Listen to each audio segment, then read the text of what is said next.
بسم اللہ الرحمن الرحیم۔ سابقہ خطبہ کے اندر اسلام سے پہلے اسلام کی طلب کے لیے، اسلام کے حصول کے لیے، ہدایت کو طلب کرنے کے لیے ان کی جو قربانیاں ہیں، کون سے کٹھن مراحل سے وہ گزر کر اسلام کی نعمت حاصل کرنے میں کامیاب ہوئے، اس حوالے سے ہم نے گفتگو کی تھی۔ اسلام لائے رسول اللہ صلی اللہ علیہ وسلم نے ان کا نام سلمان رکھا۔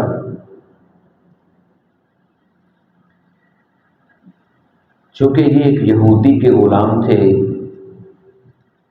نبی علیہ الصلوۃ والسلام آپ نے ایک دن حضرت سلمان سے کہا کہ اے سلمان، تم اپنے مالک سے مکاتبت کیوں نہیں کر لیتے؟ اس سے طے کر لو کہ تم مجھ سے کیا لوگے اور مجھے تم آزاد کر دو۔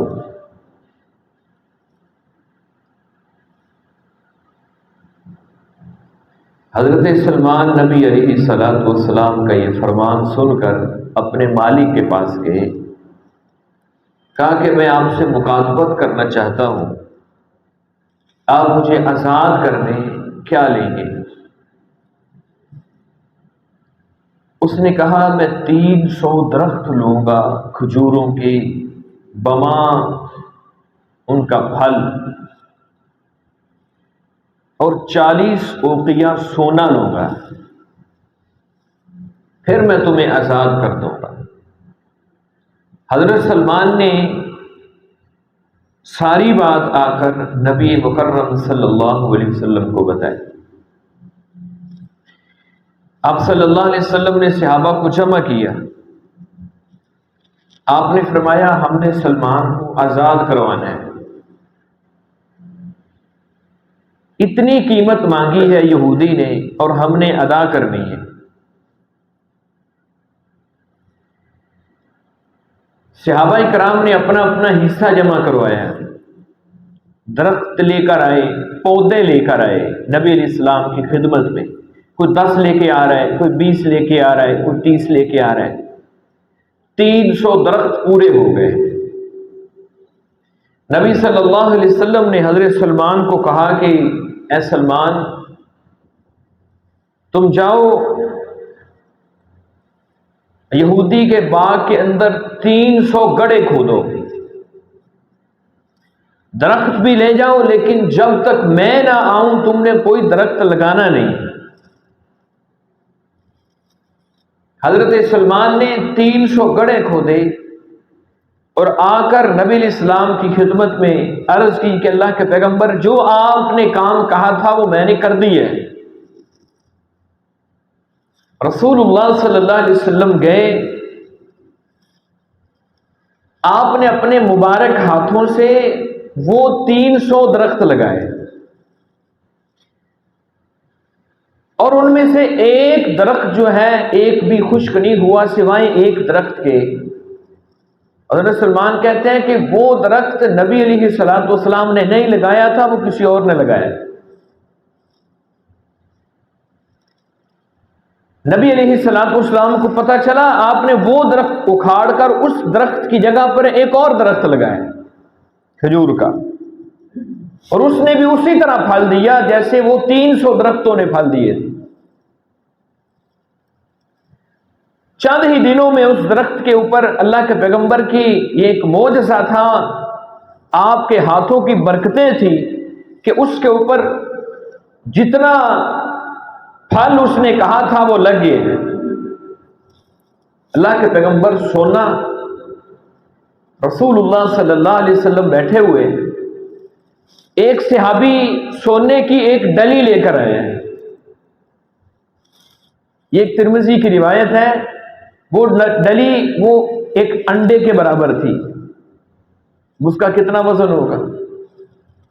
نبی صلی اللہ علیہ وسلم نے اس کے ہاتھ سے وہ سونے کی ڈلی لے کر اس کے اوپر اپنا لعاب لگایا،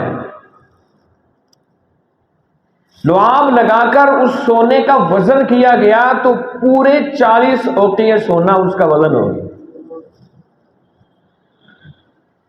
نبی علیہ الصلوۃ والسلام نے فرمایا کہ جاؤ سلمان اپنے مالک کو دو اور آزاد ہو جاؤ۔ مالک کو دیا اور آزاد ہو گئے حضرت سلمان فارسی رضی اللہ تعالی۔ پھر نبی صلی اللہ علیہ وسلم نے حضرت سلمان فارسی کی حضرت ابو درداء کے ساتھ مواخات کروائی۔ مدینے کے اندر رسول اللہ صلی اللہ علیہ وسلم نے آ کر جو بہت اہم کام کیے تھے ان میں سے ایک کام یہ بھی تھا، آپ نے مہاجرین اور انصار کے درمیان مواخات قائم کروائی، اور پھر انہوں نے محبت کی، پیار کی، عزت و شرف اور مقام کی حضرات انصار صحابہ کرام نے انتہا کر دی۔ جو کچھ ان کے پاس تھا سب کچھ بانٹا ہے، حتیٰ کہ کسی کے پاس 2 بیویاں بھی ہیں، اس نے اپنے ساتھی کو کہا ہے جس کو اللہ کے رسول نے اس کا بھائی بنایا ہے، اے میرے بھائی تو میرا بھائی ہے، 2 پلاٹ ہیں ایک تم لے لو، 2 مکان ہیں ایک تم لے لو۔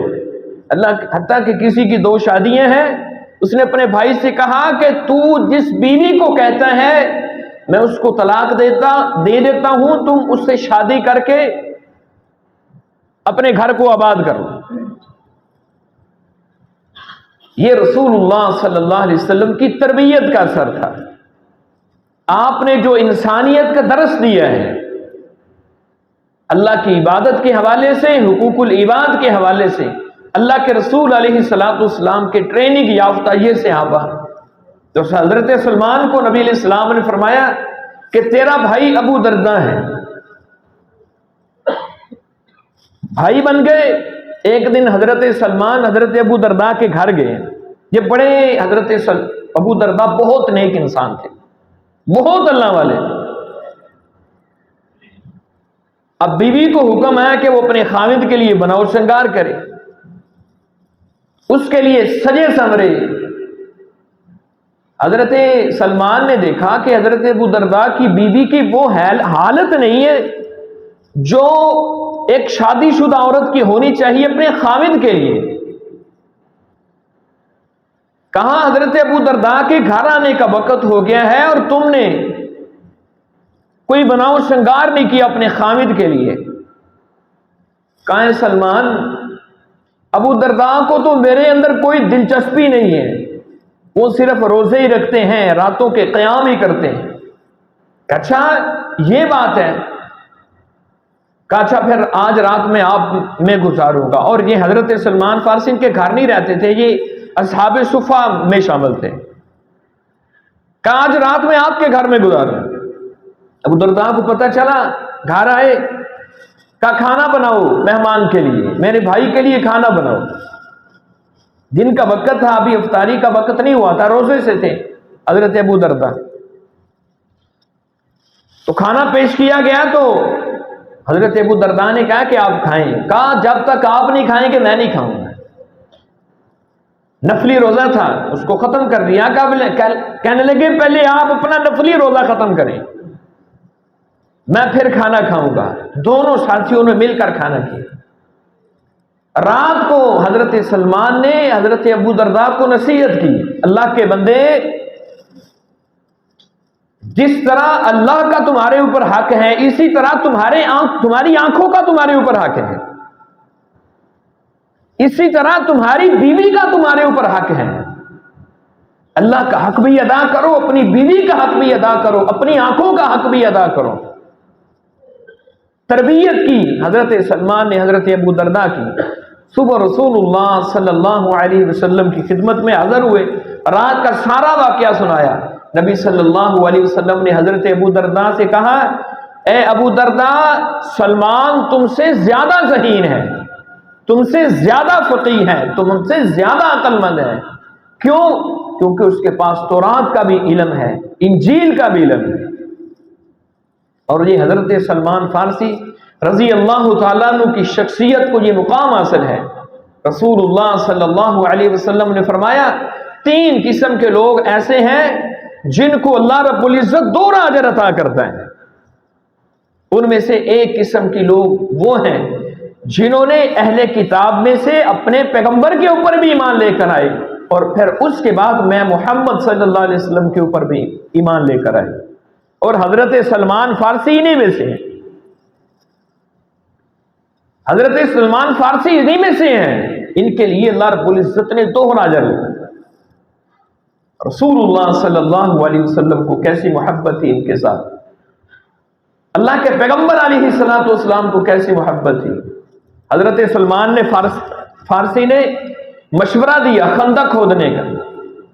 خندق کھودی جا رہی ہے، اور اس خندق کھودنے میں حضرت سلمان بھی شامل ہیں رضی اللہ تعالیٰ عنہ۔ بڑی گرم جوشی کے ساتھ خندق کو کھود رہے ہیں۔ انصار مہاجرین نے انصار صحابہ کرام نے دیکھا حضرت سلمان کو، تو بلند آواز سے کہنے لگے سلمان ہم سے ہیں۔ اور میں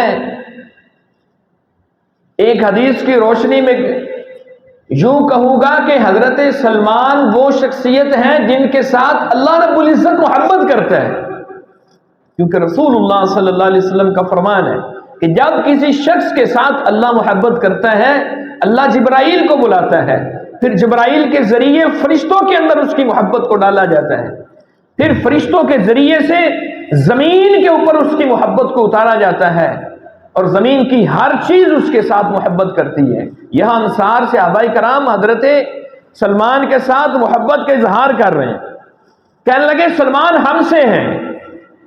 ادھر سے مہاجرین نے سنا، کہنے لگے نہیں سلمان ہم سے ہیں۔ دونوں گروہ اللہ کے پیغمبر علیہ السلام کے صحابہ کے دونوں گروہ محبت کا اظہار کر رہے ہیں۔ انصار کہہ رہے ہیں ہم سے ہیں، مہاجرین کہہ رہے ہیں ہم سے ہیں۔ ذرا آوازیں تھمی، خاموش ہوئے، تو رسول اللہ صلی اللہ علیہ وسلم نے محبت کے ساتھ فرمایا اے مہاجرین و انصار، یہ سلمان نہ مہاجرین سے ہے نہ انصار سے ہیں، سلمان تو میرے گھر والوں میں سے ہے۔ یہ بہت بڑا مقام ہے۔ کسی کے ساتھ علاقے کا ایم پی اے، ایم این اے اپنے تعلق کا اظہار کرتا ہے کہ اس کا تعلق میرے ساتھ ہے، اور جس کے ساتھ وہ اظہار کرتا ہے اس کے پاؤں زمین پہ نہیں لگتے۔ دنیا کا کوئی وڈیرا دنیا کے کسی کے ساتھ تعلق ہو، کہتا میرا فلاں کے ساتھ تعلق ہے، ایس ایچ او کے ساتھ تعلق ہے، ایم این اے کے ساتھ تعلق ہے، ایم پی اے کے ساتھ تعلق ہے۔ سلمان تیری قسمت کے کیا کہنے، تیرے شرف کے کیا کہنے، تیرے مقام کے کیا کہنے، تجھے رسول اللہ صلی اللہ علیہ وسلم نے اپنے گھر والوں میں شامل کی۔ وہ شخصیت کہ جن کے اشاروں کے ساتھ جنت کے دروازے کھلے، جن کا حوض اکیلا حوض قیامت کے دن پانی کا ہوگا، اس کے علاوہ پانی کا کوئی بندوبست نہیں ہے۔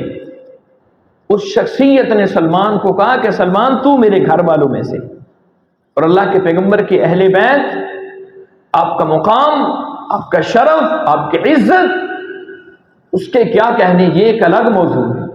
رسول اللہ صلی اللہ علیہ وسلم نے ایک حدیث کے اندر اس شخص کو ہدایت والا کہا ہے جو اللہ کی کتاب اور پیغمبر کے اہل بیت کے ساتھ محبت کرتا ہے، ان کی سیرت کو اپناتا ہے۔ اللہ کے پیغمبر نے فرمایا وہ ہدایت یافتہ شخص ہے، اور ہم فخر سے کہتے ہیں کہ کائنات کے اندر ایک گروہ ایسے ہیں جو بغیر افراط و تفریط کے، بغیر کسی کی تنقیص کے، بغیر کسی کے غلو کے اہل بیت کے ہر فرد کے ساتھ محبت کرتا ہے، اور یہ شرف اہل حدیث کو حاصل ہے۔ کائنات کے اندر بڑے بڑے گروہ ہیں جنہوں نے اپنی مرضی کی اہل بیت کو تسلیم کی ہے۔ ہم جہاں پر سیدہ فاطمہ الزہرا کو ماننے والے ہیں، وہاں پر آپ کی تینوں بیٹیاں زینب، رقیہ، ام کلثوم کو بھی ماننے والے ہیں۔ جہاں پر حضرت خدیجہ سے محبت کرتے ہیں، وہاں پر سیدہ عائشہ سے بھی محبت کرتے ہیں۔ ہمارے ایمان کا حصہ ہے۔ تو رسول اللہ صلی اللہ علیہ وسلم نے ان کو یہ مقام دیا ہے. اہل بیت کے اندر شامل ہونا یہ ایک بہت بڑا مقام ہے. اگر یہ مقام پوچھنا ہے تو حضرت عمر فاروق سے پوچھو. حضرت علی کی بیٹی ام کلثوم کہ علی میں تیری بیٹی ام کلثوم سے شادی کرنا چاہتا ہوں. کس لیے؟ کہا کوئی حاجت نہیں، مجھے کوئی ضرورت نہیں ہے. شادی کس لیے کرنا چاہتا ہوں؟ کہا میں صرف شادی اس لیے کرنا چاہتا ہوں کل قیامت کے دن جب اللہ اپنے سامنے صفیں بنائے گا، صحابہ کی، اہل بیت کی، مہاجرین کی، انصار کی، شہداء کی، صالحین کی، اور جب اہل بیت کی صفیں بنے گی اہل بیت کے اندر عمر بن خطاب کا بھی نام آئے. میں تو اس لیے یہ مقام حاصل کرنا چاہتا ہوں. رسول اللہ صلی اللہ علیہ وسلم نے حضرت سلمان کو خود اپنے اہل بیت میں شامل کیا ہے. اور یہی وجہ تھی آپ صلی اللہ علیہ وسلم نے اتنی محبت کا اظہار کیا، اتنے پیار کا اظہار کیا کہ حضرت عمر رضی اللہ تعالیٰ عنہ کے دور خلافت کے اندر حضرت سلمان ایک دفعہ حضرت عمر کے پاس گئے. صحابہ کرام اہل بیت کی اتنی عزت کیا کرتے تھے. سنیے، ہمیں پتہ نہیں کیا کیا کچھ بتایا جاتا ہے. یہ تو آپس کے اندر بڑی محبت کرنے والے تھے، بڑا پیار کرنے والے تھے. یہ مستدرک حاکم کی روایت ہے. حضرت عمر حضرت سلمان حضرت عمر کے پاس گئی. حضرت عمر تکیے کے ساتھ ٹیک لگائے ہوئے بیٹھے تھے. جب دیکھا سلمان آئے ہیں تو فوری اپنا تکیہ پیچھے سے نکالا اور حضرت سلمان کو پیش کر دیا. یہ عزت تھا، یہ مقام تھا. جب یہ مقام دیکھا، یہ عزت دیکھی تو حضرت سلمان نے حضرت عمر کو ایک خوشخبری سنائی. خوشخبری کیا تھی؟ فرمایا عمر، رسول اللہ صلی اللہ علیہ وسلم نے سچ فرمایا ہے. سلمان کیا سچ فرمایا ہے؟ مجھے بھی وہ بات بتاؤ. کہا جیسے میں آپ کے پاس آیا ہوں، آپ نے مجھے اپنا تکیہ پیش کیا ہے، عزت دی ہے، وقار دیا ہے، میں اسی طرح ایک دفعہ رسول مکرم صلی اللہ علیہ وسلم کے سامنے پیش ہوا. آپ صلی اللہ علیہ وسلم بھی اسی طرح تکیہ لگائے ہوئے بیٹھے تھے اور آپ صلی اللہ علیہ وسلم نے مجھے اپنا تکیہ پیش کر دیا اور ساتھ فرمایا اے سلمان، جب کوئی شخص کسی کے ہاں مہمان جاتا ہے اور میزبان اس کو عزت شرف کے ساتھ اپنا تکیہ پیش کر دیتا ہے، اللہ اس میزبان کی مغفرت کر دیتا ہے، اللہ اس میزبان کو بخش دیتا ہے. یہ ہیں سلمان فارسی رضی اللہ تعالیٰ عنہ. اور نڈر اتنے تھے، بڑا مشہور واقعہ ہے کہ یمنی چادریں آئیں مدینے کے اندر عمر بن خطاب رضی اللہ تعالیٰ عنہ کے دور خلافت کے اندر. سب کو چادریں تقسیم کی گئی. حضرت عمر منبر پر کھڑے ہوئے خطبہ دینے کے لیے، حضرت سلمان کھڑے ہو گئے. امیر المؤمنین، خطبہ ہم آپ کا نہیں سنیں گے، پہلے ہمیں حساب دو، پہلے ہمیں حساب دو. یا وزیر اعظم کہتا ہے، صدر کہتا ہے، کسی کو تھوڑا سا حکومتی عہدہ مل جائے، کہتا میرا محاسبہ، میرا حساب.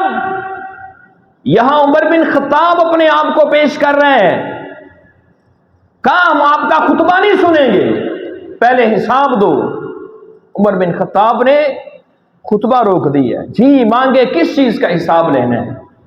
حضرت سلمان کہنے لگے یہ جو آپ نے چادر کی قمیض بنائی ہے، ہمیں بھی تو چادریں ملی تھی، آپ کا قد تو ہم سے زیادہ لمبا ہے، ہماری قمیضیں نہیں بنی، آپ کی قمیض کیسے بن گئی؟ آپ کی قمیض کیسے بن گئی؟ حضرت عمر بن خطاب نے اپنے بیٹے کو کھڑا کیا، کہا عبداللہ کو بلاؤ. عبداللہ کدھر ہے؟ عبداللہ کھڑے ہوئے.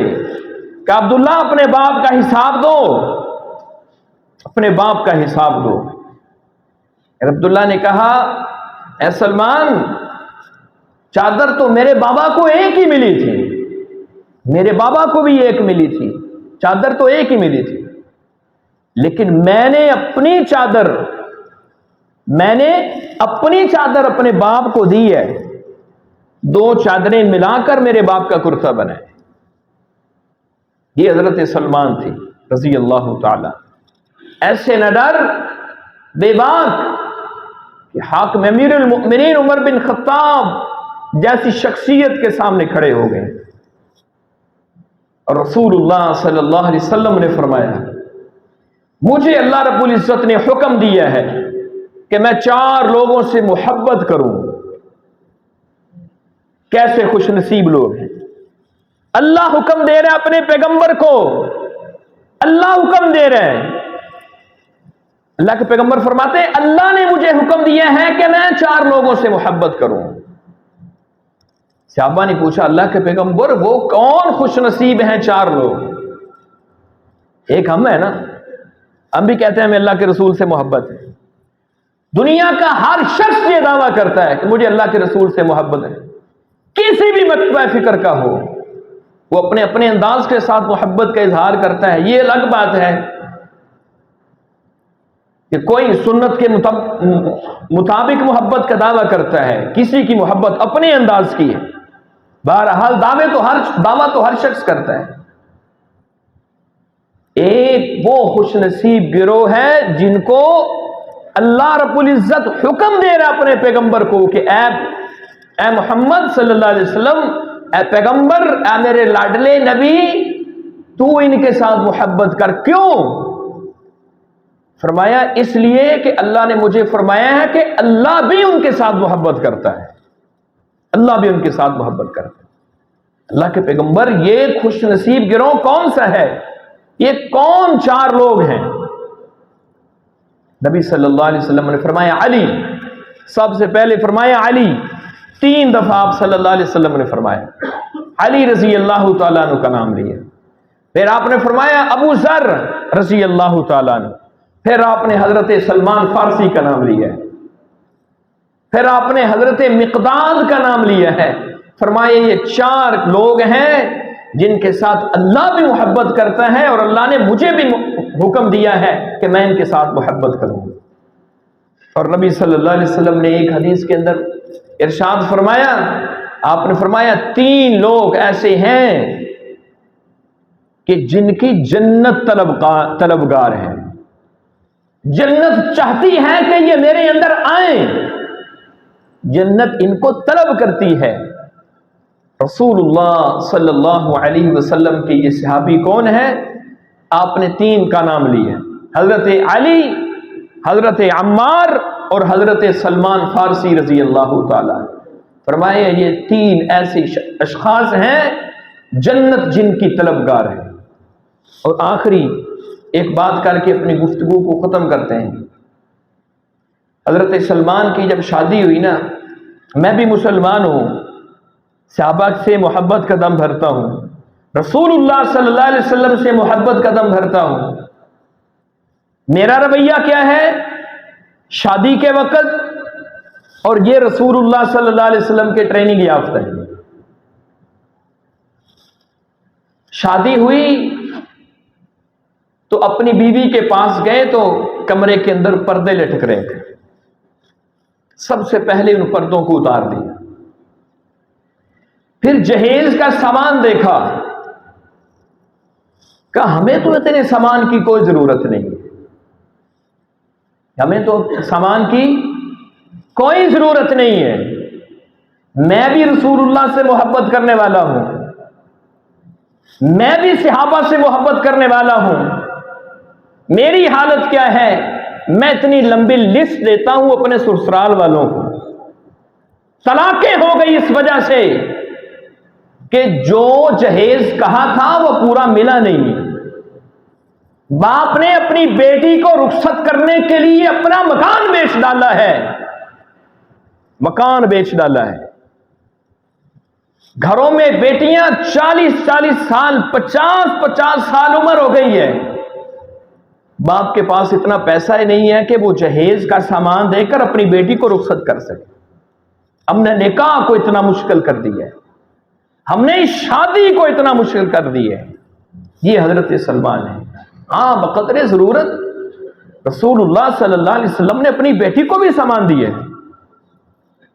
بقدر ضرورت صحابہ کرام کے ہاں یہ تصور پایا جاتا تھا، لیکن ڈیمانڈ کرنا اور اگلے بندے کو پریشان ہی کر دینا، نکاح کو آسان بنائیں، آسان بنائیں نکاح کو. رسول اللہ صلی اللہ علیہ وسلم نے ایک صحابی کا نکاح چند صورتوں کے عوض کیا ہے کہ تم اپنی بیٹی کو یہ چند صورتیں یاد کروا دینا، یہی تمہارا حق میں رہ جاؤ، شادی کا کر کے اپنے گھر کو آباد کرو، جاؤ اپنے گھر کو آباد کرو. یہ رسول اللہ صلی اللہ علیہ وسلم کے ٹریننگ یافتہ صحابہ کرام ہیں، یہ رسول اللہ صلی اللہ علیہ وسلم کے ٹریننگ یافتہ ہیں. تو یہ حضرت سلمان ہیں جنہوں نے ساری زندگی اسلام کے لیے قربانیوں میں گزاری ہے، اور اللہ نے ان کی قربانی کو ضائع نہیں کی ہے. اللہ ان کے ساتھ محبت کرتا ہے، اللہ ان کو جنت میں داخل کرے گا. بلکہ آخری حدیث ہے، نبی صلی اللہ علیہ وسلم نے فرمایا اگر تم چاہتے ہو نا علم حاصل کرنا چاہتے ہو تو 4 لوگوں سے علم حاصل کرو. میرے صحابہ میں سے 4 لوگوں کے پاس علم ہے. ویسے تو سارے صحابہ کرام عالم تھے، رسول اللہ صلی اللہ علیہ وسلم کی احادیث کو سیکھا ہے، لیکن آپ نے 4 لوگوں کا نام لیا ہے. فرمایا اگر علم حاصل کرنا کہ ان 4 لوگوں سے ضرور علم حاصل کرنا، اور ان میں سے ایک حضرت سلمان فارسی ہیں رضی اللہ تعالیٰ. اللہ رب العزت سے دعا ہے کہ اللہ رب العزت ہمارے دلوں میں صحابہ کرام کی، اہل بیت کی، رسول اللہ صلی اللہ علیہ وسلم کی سچی محبت پیدا فرما دے. اللہ جب تک زندہ رکھے عزت ایمان شان والی زندگی دے. اللہ ہمارا خاتمہ ایمان اسلام پہ کرے. وآخر دعوانا الحمدللہ رب العالمین. بہترین صدقہ جاریہ حاصل کرنے کے لیے اس ویڈیو کو لائک، کمنٹ اور شیئر کرنا مت بھولیں.